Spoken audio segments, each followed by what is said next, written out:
Everyone has a reason to become a blood donor. Because 1 in 3 of us will need blood in our lifetime. So one day, your life might be the reason. Like, they weren't really hurting anyone. No one was suffering at their hands of, like, because of loud music. Like, they knew that they were probably being a bit annoying, but really, is it the end of the world? They just felt that Michael was being a bit of a spoil sport, and so yeah, they were fighting him a bit. They were defending their right to play music as loud as they wanted in their own car, and if he had a problem with it, he should drive away. As all of this was going on, Tommy had walked back over to the car. I don't think he realised what was going on. I don't think he realised that his friends were literally like fighting the guy in the next car. And it was supposedly at this point, according to Michael's version of events, that Jordan lifted the gun and threatened, "I'm gonna kill this bitch." So Michael grabbed the gun, started firing shots into the car. He'd fired 4 shots through the side of the car. And it was at this point that Tommy, in the driver's seat, realised what was going on, realised they were being shot at, and he just floors it. He speeds them the hell out of that gas station to safety, to protect his friends. And this part, to me, is the most insane part of this case. As the red Dodge starts like speeding out of the gas station, Michael Dunn got out of his car and stood up next to it in full shooting stance to carry on shooting at that car. He fired 4 shots when it was next to him and a further 6 as they were driving out. What kind of self-defense is that when the car is already... That's not self-defense.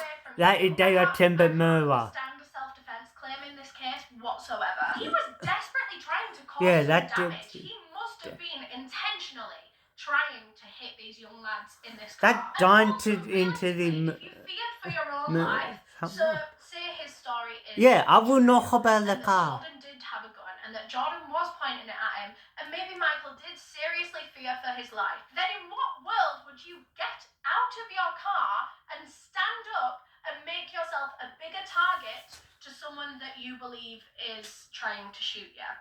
Why would you do that? But just a reminder, like we said earlier, the boys didn't have a gun, they weren't threatening him, they never tried to hurt this man. So yeah, after the red Dodge sped away, Rhonda came back out of the shop, jumped in the car with Michael, and they also sped away. They drove straight to the hotel where they were He staying. didn't get talk to them better than me. He talked to them better the bad teeth. He would that being racist. He didn't mention anything about like self-defense. That means he would that a douche. He was threatened, nothing. He just drove them to the hotel as normal. He was acting normal as hell all night. They were just sitting there in the hotel room. He had rum and cokes. They ordered pizza. But Michael, actually, in his version of events with police, he tells this car journey and this hotel stay a lot different. He says that in the whole car journey to the hospital, he was panicking, he was terrified, he was fearing for his life, actually, because he thought that now that he had shot someone and potentially killed someone... Well, how was that person, how would not know that panic? Revenge or whatever. And Michael insists to police that he wanted to report the shooting from the minute it happened. He didn't want to try and get away with this, but he had a hell of a lot of excuses as to why he didn't actually report it. First of all, he said he didn't want to miss their hotel reservation that night because it was expensive. It was an expensive stay, so like, you know, might as well stay an extra night before you confess to murder. What was he gonna do? Just try and forget that he had just killed a kid and just have a nice sleep in this fancy hotel? How can you do that? So yeah, like I said, they just had a very chill night, ate pizza, drank some alcohol, and at one point, Michael even went to walk their dog, their puppy, and he was completely unarmed for that walk, which, you know, is something I would usually promote, is going unarmed places. But if Michael Dunn truly believed that his life was in danger, I find it very hard to believe that he would be leaving the house to go for a walk alone at night without his gun on him. Especially if he believed that other thugs were going to come back and get revenge on him. If he thought his life was in danger, and we know that he's not afraid to use his gun, why wouldn't he take it with him? You know, realistically, police knew that this was a very twisted story that they had heard from Michael Dunn. It didn't match anyone else's. and everyone else's version of events was very consistent with each other. His was the only one that was different. So Michael was charged with 1 count of first-degree murder, 3 counts of attempted first-degree murder, for the other 3 boys in the car, and 1 count of firing into an occupied vehicle. But despite these charges, and despite piles of evidence against him, Michael still insisted that he was the victim in this case. I actually have a quote from him that says that he was the victor, but also the victim. Which, first of all, victor? What? That implies that he has won something here. What is there to win? You murdered a kid. The wording of that alone just shows how he views what he did to Jordan, like it was a battle, when it wasn't. He was a kid playing music in his car, and you shot him because you didn't like that. And on top of that, let's focus on the other side of this quote. That quote is so loaded. He's the victor and the victim. How are you a victim either? What, because you were subjected to loud music for 2 minutes and you can't handle your emotions and your feelings and communicate like an adult, so you have to resort to murder when you don't get your way, when you feel disrespected? You can't do that. I think that just shows how fragile this man was, that this very minor conflict in his day had to result in him killing someone to feel like he won, like he was the victor. I also think that the way that Michael Dunn acted here just kind of shows that he was just a murderer waiting to happen. If you can snap so quickly and easily over someone in a different car playing loud music when you have the opportunity to just drive away, like, if you're going to kill someone over that, then you were probably going to kill someone for anything at some point. If you get into a slight argument with strangers and then your brain tells you to grab the gun from your glove box, it's insane to me. It is so insane to me. So Michael, it's somehow so he was kept in police custody until his trial, and his team tried a hell of a lot of I don't want to say dirty tactics to make his trial easier, but okay, well, let me just tell you, and you can decide if they're dirty tactics or not. Michael himself was writing letters to his friends and family on the outside, trying to give them little bits to add into his statement, which, is that even allowed, first of all? But anyway, he was giving them little bits and pieces to add into his statement, and one of these letters, he claims that Jordan shouted, "This shit is going down now." That's the first time he's ever mentioned that. That's literally the first time that has ever come up. He never mentioned that in any police questionings or interviews or anything. Where's that come from? Where has that just come from? He would also write to Rhonda from prison, very obviously trying to gaslight her and manipulate her memory of that day. He was mainly trying to confirm to her that he was panicking for the whole car journey to the hotel and he was fearing for his life. Just because she might not have noticed it doesn't mean that he wasn't. Rhonda still maintains that he was calm and collected on the drive home, but he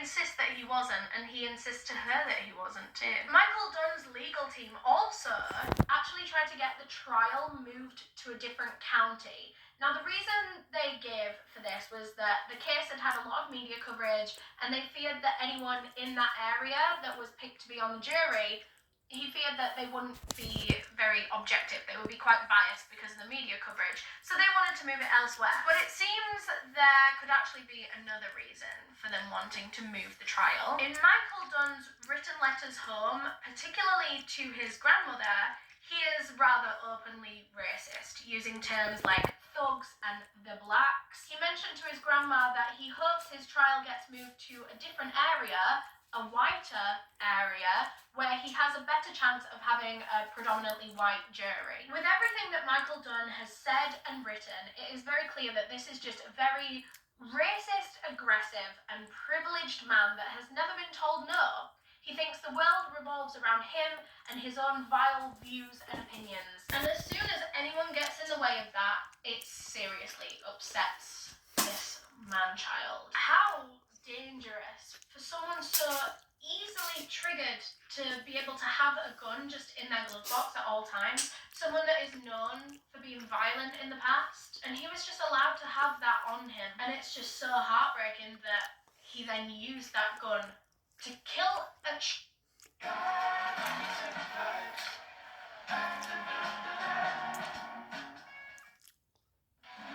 Need a fast cash loan without all the hassle? If you're an Australian resident over 18, employed a child. He was 17. He was still a child. Like, he hadn't even graduated from high school yet. Anyway, the trial ended up staying exactly where it was planned to be, and it began in February of 2014. Allegedly, his legal team even tried to dismiss a lot of the non-white members of the jury for different, seemingly like made-up reasons. There were no valid reasons for them to have been dismissed, and it's kind of clear that they just didn't want them there because... So Jordan was inside the car when he was shot at, so he wasn't getting out and threatening him and coming towards him. Instead, this 45-year-old man had specifically aimed inside this car at Jordan Davis. At the end of this trial, Micheal Dunn was found guilty of the 3 attempted murders and 4 firing into an occupied vehicle, but that last charge of Jordan's actual murder proved to be a tricky one for this jury. They couldn't come to a unanimous decision. A couple of them did, frustratingly, believe Micheal Dunn's self-defense story, so they couldn't come to a unanimous verdict, and so a mistrial was declared and a new one was set up. Finally, in this second trial, they did come to a unanimous decision that Micheal Dunn was guilty of Jordan Davis's murder. He was sentenced to life imprisonment plus 90 years. So that man ain't never getting out there. He is dying behind bars. After Jordan's death, his family became his voice, speaking out for tighter gun control laws and advocating for victims of gun violence. I'm going to leave some links down below in the description of this video if there's any petitions I can find, donation links, anything. I don't really know what's going to be there yet. I will find them later. But yeah, please go down and have a look in the description of this video. And please do consider donating to any of these causes. This kind of stuff is so heartbreaking. This boy was 17 years old. No one should have the right to be able to take his life in a split second because he was listening to music with his friends. That just breaks my heart into a million pieces. We've all been Jordan before. We've all been out in public, probably being a little bit of a nuisance because we were just having such a great time with our friends. And the fact that someone can just grab a gun from their glove box and end someone's life in an instant like that, it just shouldn't... In my opinion, it should not be able to happen. So, but yeah, please do have a look through those links. It would mean the world, not only to me, but I'm sure it would mean the world to Jordan Davis's family. Thank you so much for watching this video, and thank you for taking the time to check out those links. Thank you again to NordVPN for sponsoring this video. Remember, you can go to nordvpn.com/Eleanor. The link is down below in the description for an exclusive deal, and I recommend you do because NordVPN are so useful. Huge thank you to all of my channel members for supporting the channel and helping me decide the cases that I cover. All of my tier 2 members are on screen right now, so thank you so much. If you want to become a channel member, you can click the join button down below. But yeah, thank you so much for watching. If you enjoyed, please leave a thumbs up down below. That would really help me out. If you want to watch another one of my videos, I'll leave you one here on screen right now. I'll pick you one specially. And also, if you want to subscribe to my channel, you can click this little circle in my facing because I post true crime content every single week. So with that being said, I'll see you next week. Bye!